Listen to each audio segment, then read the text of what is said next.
Welcome to the intersection of technology, cybersecurity, and society. Welcome to ITSPmagazine. Knowledge is power, now more than ever.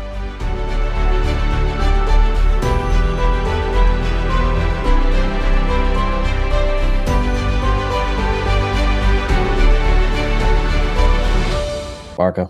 Sean, what's going on? I'm starving, my friend. I'm starving. You're starving. Yes. Yeah. Is any robot delivery there in Manhattan? I'm going way left of delivery. I'm going to making it. You're going pizza. Robots. You're going pizza slice. I know what you're gonna do.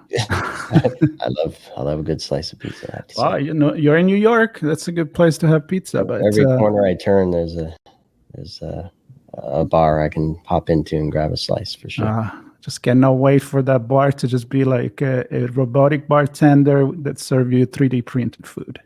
How does that sound? I'm sure they exist in the city. I've not come across one yet. Certainly none in my neighborhood, but that I'm aware of anyway. But I did come across a barista robot the other day. Oh, very cool. I think it was Midtown somewhere. Very cool. I didn't see it in action. It was on break. They take break too. It clocked out of the time clock. Oh my God, this is fun. You know what is fun, Sean, is that this is part of course, with a little bit of entertainment to start the episode. This is about CES, our coverage of that fantastic event where I'm sure that we're going to be kind of like the Jetson there with robots everywhere, flying toasters and all that kind of stuff. And we are talking to a bunch of people that actually talk there. They are on panels. They have their keynotes or part of the organizers. And today we're actually going to talk about a panel that is, of course, about food, 3D printed food and robotics. So, Jonathan, welcome to the show. Nice to see you all. You definitely buried the lead with that intro. Right? I was like, are we talking about our research here? We're gonna go. We lower the level to a point that everybody's comfortable. I can't go lower than that. I like that future you depicted. All right, so let's start with you, who you are, and then you can ready go for what you're going to talk about in your panel. Yeah, happy to be here. So my name is Jonathan Blutinger. I am a food robotics engineer coming from Columbia University and working slightly with Redefine Meat, who's a plant-based meat company. But my background's all in mechanical engineering. I'm not a food person. I'm not a food scientist. I got onto this mostly during my PhD at Columbia. I followed a professor, Hod Lipson, who was doing a lot of work with self-aware robots that can create, innovative different things. And one of these things was a robot that could 3D print food.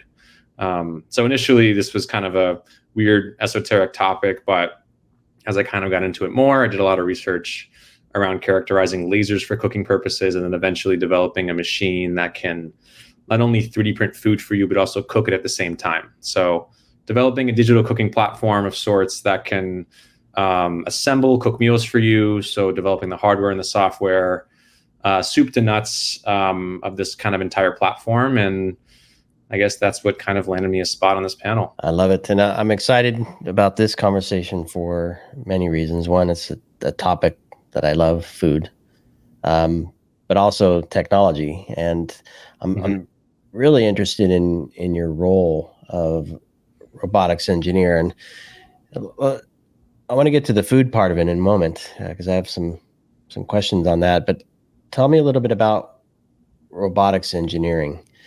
I don't know that it was something that was available to me when I was considering going to college and university.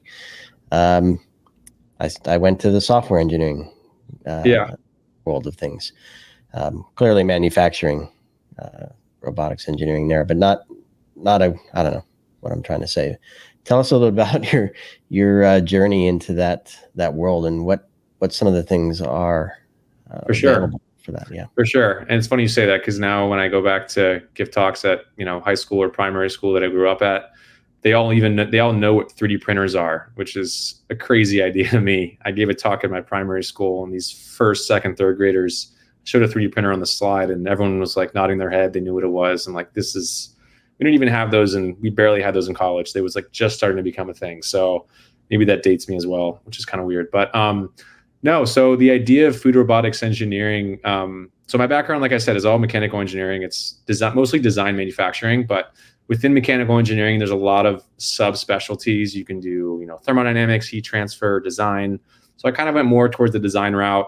And then during my PhD, I just got involved a lot with, developing these machines that can do different functionalities. So I think the distinction between robotics and typical mechanical engineering is robotics is you're building more with your hands. You're integrating not just mechanical, but also electrical and coding. So a little bit software, a little bit electrical engineering, and then mostly mechanical design. So you kind of have the one that you fall back on, which for me is mechanical design and in manufacturing, but you get a little breadth of knowledge in all these other kind of, complementary fields. And then that can be applied to a lot of different things. And in my case, I applied that towards food, which kind of like you touched on, it's an interesting field. A lot of people are interested in it. People I find are very emotional about food. I've learned in this process, more so than perhaps religion and politics. That's a very hot take, but I stand by it. So yeah, I think it's a field that can be kind of contentious and interesting, especially when you talk about automation in food. And there's a lot of maybe biases with certain new technologies. So yeah, it's an interesting field to kind of get involved with. And I love that you went there, because when I'm a software engineer at heart, I look at the operations for all this stuff in the magazine. Mm-hmm. And I think I share a similar goal with the things that I work on from an automation perspective, which is to save time. Well, improve accuracy and save time. Occasionally I'll get into the space of, can I make something better with automation and robotics? So I'm wondering if you can talk to us a little bit about what you're doing. Is it about making processes more efficient to improve the quality by eliminating or reducing human error? Or is we're making food way better because we can print it and engineer it and streamline processes using robotics? It's a great question. I think initially I saw it as, this is going to be such a much more efficient way to do all these great things. But as I've gotten more in the weeds with the technology, right now, it's hard if you were to look at this in a short term, you could say, this is not faster. This is not more efficient. This is not cheaper by any means, but it's an entirely new way to combine food ingredients, which just opens the door to so many new possibilities we couldn't even imagine. So that's where I think as the engineer and the tinkerer, I get really excited. But similar to you, I'm also very pragmatic. I feel like most engineers are, where if I can do something more efficiently and cheaper, it's a no-brainer. I'm going to move towards an automated kind of realm. I see this with fast casual restaurants, especially with some of these bigger companies, which are starting to create some kind of robotic offshoot where they're trying to automate their processes. So without naming any names, you've probably seen articles about this in the paper a lot. But yeah, I think for me, so right now it's hard to see that end line, but I think where it gets exciting is when you combine software with food, which hasn't really been done in a big way. Anytime you touch software with an industry, it just totally propels it into all these different verticals. And we haven't seen that for food yet. So I think that's for me is what drives me. All right, let me bring it to society, because what's interesting and what people should know is that there is 100% Italian and 250% Italian on this. And I can picture a lot of chefs in restaurants in Florence, or even my mom and my dad say, hell no. Like, that's not going to happen, right?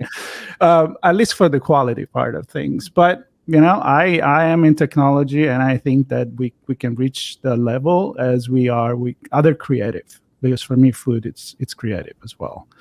So what I want to go with this is that you're going to be on this panel that is called Printed Food and Robotics Chef with 4 more people, if I'm understanding, including the editor of The Spoon, which is a publication that the name, I think it gives it away, talks about food. And you're kind of, I think, projecting into the future, which is my favorite things to do. So what is possible now? You already said it's kind of slow. It's maybe not better, not faster, not more economical. So number one could be, why do we do it? And what can we expect in the next decade? I believe that's what you're going to be talking about at the panel. For sure. And also don't want to pretend to be the person who holds the crystal ball that knows what's going to happen in the future. Oh, come on. It's the end of the year. You have to do predictions. There will be, Jonathan, right? Everybody likes predictions, right? They want to know what happens in 5-10 years. Exactly. I think in my ideal world, if I were to look 10 years in the future, we would ideally have some sort of digital cooking appliance, whether it be strictly a food printer, or some kind of laser cooking device, or something, some modular assembly of multiple different cooking, almost like a cooking box. I think we're getting closer towards more of an automated kitchen, where these sorts of things will be more ubiquitous in our homes. There's so much more connectivity happening around this, even with our personal assistants, with our Alexas. I feel like I have to whisper Alexa, because otherwise my Alexa is going to activate, and I'll hear it in the other room. So I think with the whole IoT movement, things are getting so much more connected. It's a no-brainer that you're going to have your smartwatch or your something counting your calories, your energy consumption, and then you have some actionable thing in the kitchen which is going to fill in the gap for you. Because right now we have so many tracking devices, so many things that are gathering all this data on us. But how can we make this actionable? Besides actually making us, look at the numbers and adjust maybe our step counts. If there's something that can actually supplement us in terms of food that can actually use this information, that's where it gets exciting for me. So I think a cooking appliance that can customize the meals for you. And I think that's where kind of the food printing element comes in. When you have an assembly machine that has all the ingredients, all of the macro nutrients, and you can dial it in much more than, say, if you go out to a restaurant where half the time you're ordering something off a menu, but you're not actually in the kitchen seeing the chef make it for you. So do you actually know what goes into the food? So in a weird way, I think digital cooking brings you closer to the food, and it creates more transparency, and you actually get to see what you're eating, which I think is really important for health and nutrition. Because it's software is driven by data, right? We're also talking about connecting it to robotics, printing the food, obviously putting it in the machine that's going to cook it or cool or whatever process is required. But I can envision a world where you mentioned the restaurant, right? There are famous chefs that have recipes and a process, and if we can replicate those at home using these machines, that'd be pretty cool. I don't know if that opens up a whole another world of commerce, where instead of going to the Times cooking and downloading a recipe, you actually subscribe your system to the recipe catalog, and away you go. Yeah. I think that's definitely an avenue.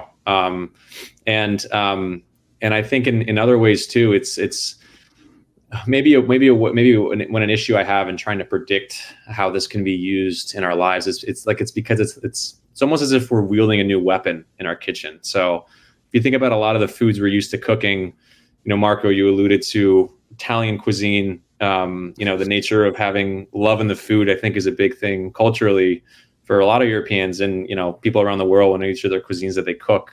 So in no way am I trying to replace the pizza napoletana or anything like that. I think there's something to be said about traditional home style cooking. I think treat this as like having a new cooking appliance that allows you to cook a different type of food.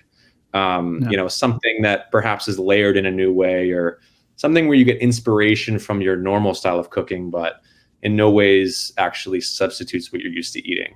I can actually see, sorry if I jump on this, but like in healthcare application for that, like the well-being, where you're like, okay, I need to dial in all these things for whatever conditions somebody may have, of course, Sure. or a diet. And then, but if I really want to indulge in really good food, I'm still going to go to the restaurant and I cannot see a Totally. pizzaiolo robotic rolling a pizza dough in the air.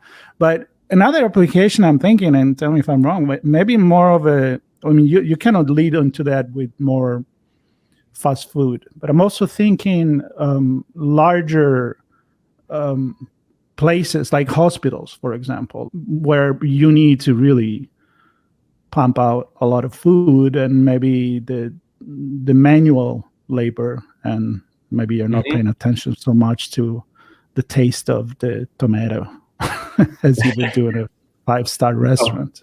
Yeah. No, that's a great point. I think about this in a setting where you need more of, you need to dial in more or be able to keep track of the nutritional profile of foods for people who perhaps have certain dietary restrictions. So like you mentioned, hospital use, I think, is a great example. You can treat this almost like a nutritionist and a personal chef in one device. So it can recommend meals, it can track your eating habits. So perhaps people who have certain dietary deficiencies too, who are celiac or maybe certain gluten intolerances or iron deficiencies. And, I know a lot of research this is also being looked at with the Army, for soldiers who need to be able to perform at the top of their, top of their energy. Everyone's a little bit different. Everyone needs a slightly different catered meal. But another interesting one too is, which we didn't kind of see when I first started doing this research, is for alternative meats. So when you're looking at trying to recreate structures or intricate muscle patterns of different foods, you can do this and dial in fibers, textures, flavors more carefully, which is super interesting. Or astronauts and Mars. Astronauts and Mars, Fast frozen ice cream. Yeah, as opposed to bringing a chef, you just bring a machine with you. It's smaller. Yeah. I want to talk briefly about what can be printed. So clearly, meats. I'm wondering what other types of foods and meals. I can see where a robot puts together a hamburger with the 3D printed piece of meat, and I don't know. Do you print the bun and all the other stuff? I don't know if that makes sense. So that's what I'm trying to figure out. What can be printed? Yeah. And why printed versus just a slab of something? Yeah, that's it. That's a great point. I think first, maybe the issue why some people have trouble on kind of picturing, because usually when I talk about 3D printed food, I think people first think that these are ingredients that are made in some lab. They're science-based. They're not real foods, but really printing is just depositing ingredients. It's a very fancy way of saying depositing, but I think in our heads, we think printing and we think industrial processes. We think old Xerox printing machines with, inks and plastic and all this metallic components, but really that's just a bias. So I think what I say is you've definitely had 3D printed foods. Pasta is printed, when they extrude it through the molds, they get cut off. Burgers are in a way printed because you have to grind the meat, and then that's how you get your patty.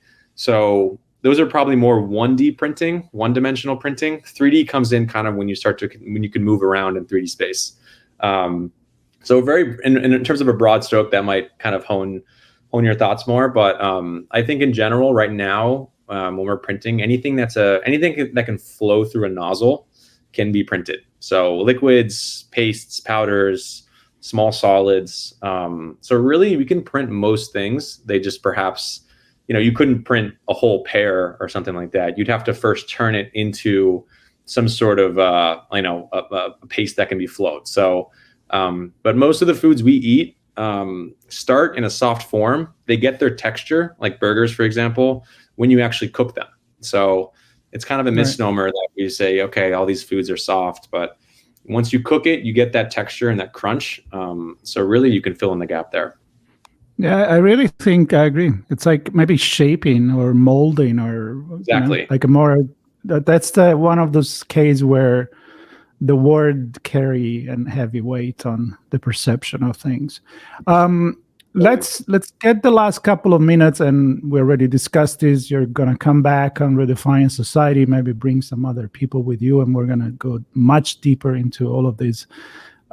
Couple of minutes to end with the presenting, or at least asking people to come. They're going to CES or watching it online. I don't know if it's going to be streamed or not, but the panel you're going to be on, which is going to be Wednesday, January 10 at the Venetian, level 4. We put this information in the notes anyway, but yep, couple of words and an invitation to people that may be interested in this. Yeah, I mean, I think it'll definitely be a very interesting discussion. The panel brings together people from academic backgrounds like myself, people who are in industry, people developing these cooking appliances, not just cooking, but also different types of foods. So it definitely brings together a diverse panel, which is always what you like to see in a panel, a little bit of push and pull. And Mike Wolf, the host of The Spoon, and who started Food CES. So he's a big name in this field, understands a lot about the industry. And I think you'll do a really good job of kind of guiding the discussion to thinking about kind of what's coming in the future, what you can expect. And yeah, I'm really excited by it. This is my first CES. I've always heard about this. It's a very renowned conference at this point. Everybody knows, most people know about it in the tech world, at least. So I'm super excited about it. And I think it'll be a great discussion. No doubts about it. Going to be delicious. A great lineup there, folks. And yes, I did say it. And food will be served. Right? Food puns. I got to say, it comes out like it's like hotcakes for me. I love it. Well, exciting. Well, this is really cool. I appreciate you sharing some of the background on the role and what's possible. And I'm excited to hear what comes out of this panel conversation. Hopefully everybody gets a chance to join you there for that. And I'm looking forward to the Redefining Society episode as well. But in the meantime, Marco, we have a lot coming from CES. So a lot of conversation are lining up. This is one of the first, actually number 2. So if you're listening to this, stay tuned, subscribe. We will have a list. I'm thinking more than another 5 minimum, and all before the show. And then we will keep talking about what is going on there. Big event, and we're excited to be somehow part of that as well. And I'm going to go have an avocado toast now. I don't know if you can print that, but I'm going to just slice it myself. Guaranteed, if at the end of our discussion, you will be hungry by the end of it. If you're not, then we didn't do our job. Of course. Exactly. I'm hungry now. I'm going for a slice. Not good. All right, Jonathan, thank you so much. Sean, thank you so much. Marco, thank you myself so much. Bye, everybody. Stay tuned for more.